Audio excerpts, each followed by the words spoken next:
Well, we begin tonight with the aftermath of one of the deadliest aviation disasters in years. An American Airlines regional flight bound for Reagan National Airport and a U.S. Army helicopter colliding in midair last night.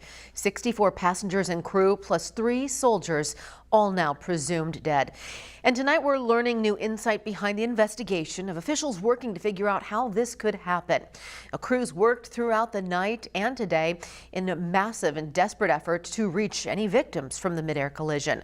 The D.C. Fire Chief today confirming they are switching from a rescue operation to a recovery one.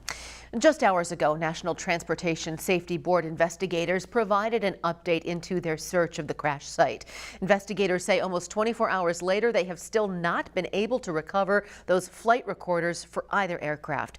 We also now know the NTSB will have 30 days to submit a preliminary report about the crash. The NTSB also confirmed that at this time, it does not know enough to rule in or out human or mechanical factors that led to the crash.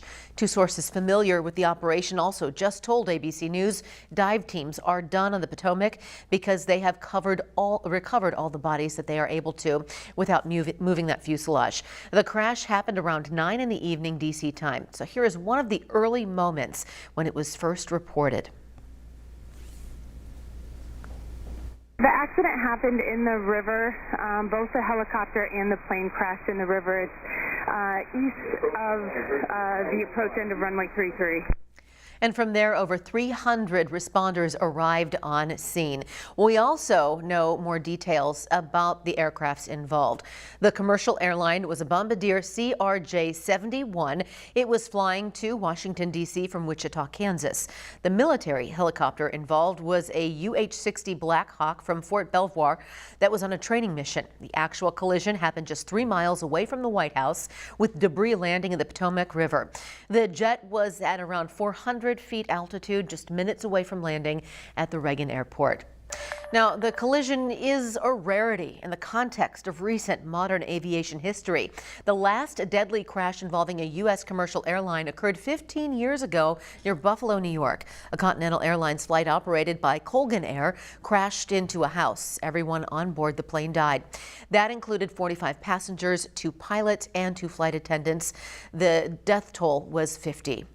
Now, in another airline tragedy that happened this month over 40 years ago, an Air Florida flight also fell into the Potomac River in 1982. That crash led to the deaths of 70 passengers and 4 crew members. It was eventually attributed to bad weather.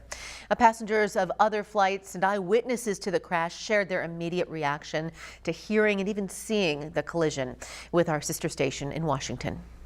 Well, we didn't know what was happening at first, and then it was on the news, and people were texting us, and everything was pretty scary. So our plane was taxiing, and we just saw 2. It looked like a flash of fire, and we didn't understand what was happening.